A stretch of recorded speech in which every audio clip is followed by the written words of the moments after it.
Hello mga kol, welcome back sa ating YouTube channel, Sorplus TV. Sa bago lang sa ating channel, huwag niyo kalimut like, share, and subscribe. Then click na rin ang notification bell para laging updated sa ating mga susunod na video uploads kayo ito.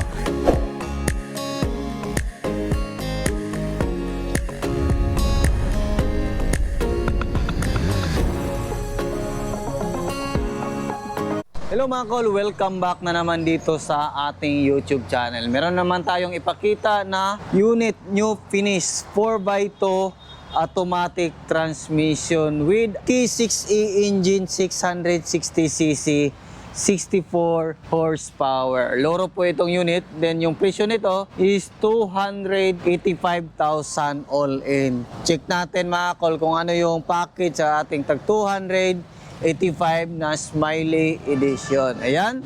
Yung kulay ng ating unit is pearl white. Ansa-urethane po yung gamit natin para sa pangmatagalan na kintab ng ating unit. Makita din natin dito yung ating headlight is ordinary headlight.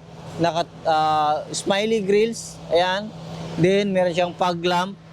Then black yung gitna. Then complete LTO registered po yung ating unit.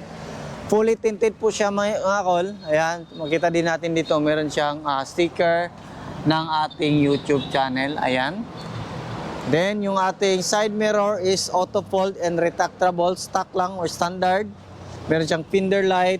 Then dito, meron tayong Japan original na mag wheels. Kinulayan natin ng kulay white. Ayan. Yung gulong natin is 155 by 65 R13. Ayan. Di ba? Meron siyang body kit dito. Yan po yung body kit niya mga kol. Then dito, chrome siya. Original. Then dito, chrome din original. Then dito sa gitna is kinulayan natin ng black para pag titingnan natin sa malayuan, parang buong salamin siya. Then dito, kumpleto po siya sa rain visor. Ayan, lahat ng unit natin is kumpleto po siya rain visor. Ayan. Dito is brake drum. Then kinulayan din natin yung brake drum natin na kulay red. Tapos sa ilalim is naka fully undercoat na yan. Ayan, pagkita natin yung ano natin sa ilalim. Ayan. Naka fully undercoat din. Then makita natin meron siyang spoiler original sa mga lurop. Ayan, buo din yung ating backlash. Then yan, meron siyang third light dito. Kompleto siya sa wiper sa likuran. Naka clear tail lights. Ayan. Then naka Suzuki emblem. Then meron siyang every wagon emblem. Then meron siyang reverse camera. Yan po yung kanyang reverse camera sa ating stereo. Ayun no. Ganda ng unit. Tingnan naman natin yung ating interior. Ayan. Sa interior naman mga kol is naka brand new na po yung matting natin. Yan po yung matting natin. Naka plastic dito. Ayan. Plastic din dito. Then brand new yung ceiling natin. Felt po yung nilagay natin para maganda tingnan. Ayan. Then simple lang. Yan din dito. Is single power slide. Ayan. Then makita natin yung ating upholstery. Napakaganda po. Simple lang. Pero napakalinis po siya mga kol. Ayan. Meron siyang headrest. Meron siyang cup holder. Dalawa. And pwede natin yan fold para mas marami yung makaupo dito. Then dito makita natin is brand new na din yung cover natin dyan sa ating sliding. Then power window na din yan. Ayan. So pwede natin yan angat. Ayan. So gana lahat. Then yung mga upuan is pwede natin yan i-move atras then forward. Ayan. Yan po yung forma pag inatras natin yung upuan natin. Ayan. Ganun din sa kabila para mas malaki yung spasyo natin dito. Din dito brand new na yung matting natin. Ayan. Din dito makita natin, ayan, plastic na din. Lahat ng D64W is plastic na din yung cover dito. Yan dito naman, tingnan natin yung ating jack, tie range. Ayan, yan yung mga nandyan. Tapos yung kagandahan sa mga minivan mga kol, yung mga ganito is a multi-purpose. Huwag kayong bibili ng minivan kung hindi naman swak sa pangangailangan nyo sa inyong sasakyan. Ayan. So, kung gusto nyo na multi-purpose yung gusto na sasakyan, ito yung the best para sa inyo. Kasi pag pinold natin to, ayan, Yan.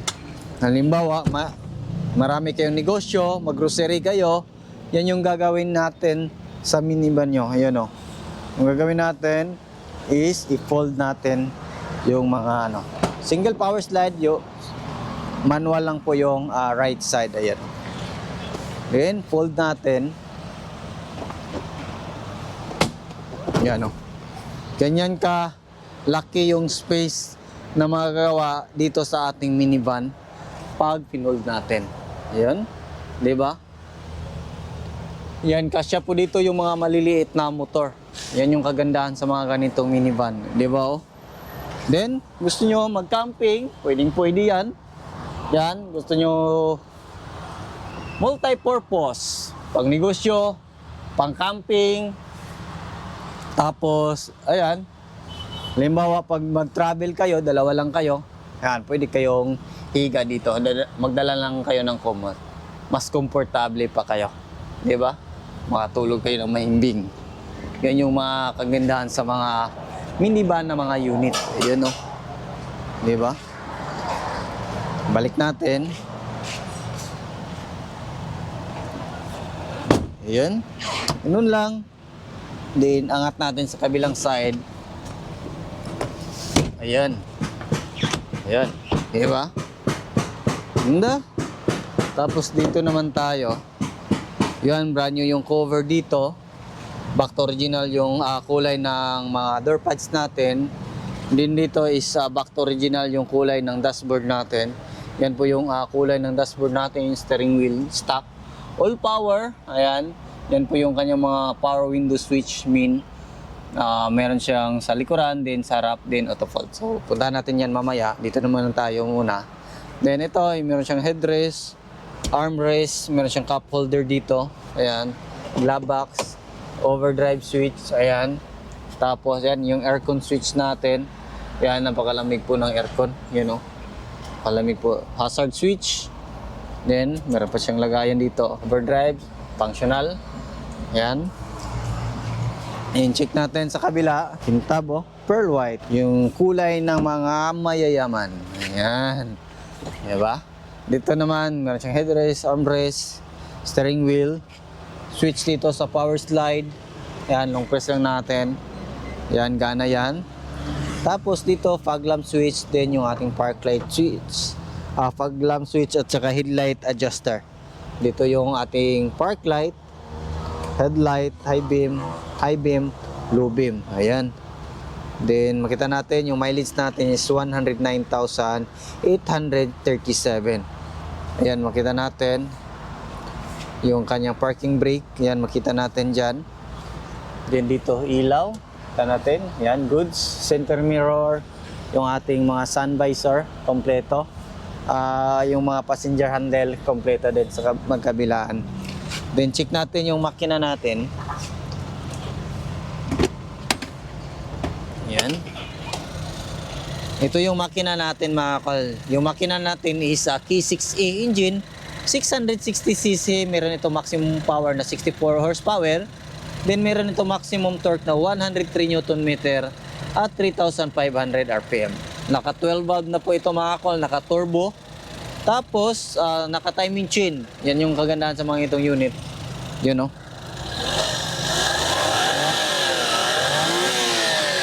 Ganda. Angas pa ng makina. Yan, makita natin naka-turbo yan. Yan, dito tayo mag-refill ng engine oil. Yan. Check natin sa kabilang side. Balik tayo dun. Ito, check natin. Gas tank opener dito. Nasa right side. Then, yan. Then, dito yung mga lock. Ayan o. Makita natin yung dito yung throttle body natin. Alternator, aircon compressor, din yung ating air filter housing nandito. ECU, yung ating main fuse box nandito. Ayan, ETF gauge sa engine. Ayan ito. Ayan.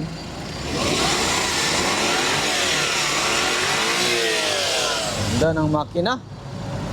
Ayan. Punta naman tayo dito sa harap ng ating hood. Ayan o. Kailaw yan. H4 halogen po yung mga ilaw natin na gamit, stock. Ayan. Opener.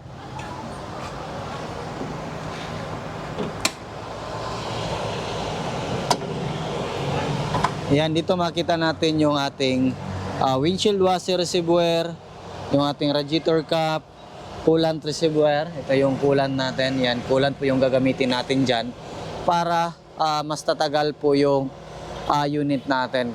Maiwasan natin yung pagbara sa ating mga radiator at saka yung mga coolant passes natin. Yan po yung tag 285,000 natin na unit. Ito is sold out going Luzon. Ayan, ito sold out going Luzon. Pero meron tayong available dito. Ayan. Antay na lang natin na matapos yung... Actually, tapos na to. Ano na lang yung kulang nito? For bapping. Yan, ibabap na lang to mga uncle para kikintab. Tapos, yan, kung gusto nyo, naantay na lang namin yung plaka nito. Kasi yung isang plaka na pinadala is, hindi tugma sa kanyang number. Yung nagkapalit siguro. Ito yung available natin, naka VIP ceiling. Tapos yan po yung kanyang upuan. Yan. Kita natin. Yan po 285 din, all power. Single power slide. Yan po. Then ito papalitan pa to, lilinisan pa to lahat. Hindi pa to totally. Ayan. Yan po yung ceiling niya. Yan 285 po ito mga call. Makita natin. Ayan yung kulang nito is for final test drive, ano pa ba? Final test drive at saka buffing. Then, kung gusto nyo, siguro mga 2 weeks, 3 weeks, release na yung unit na yan. Maraming salamat po sa iyong patuloy na pagsubaybay sa bago lang sa ating channel. Don't forget to like, share, and subscribe. Then click na rin yung ating notification bell para updated kayo sa ating mga next video uploads kayo. Ingat po mga kaulan. Bye-bye. God bless po sa ating lahat.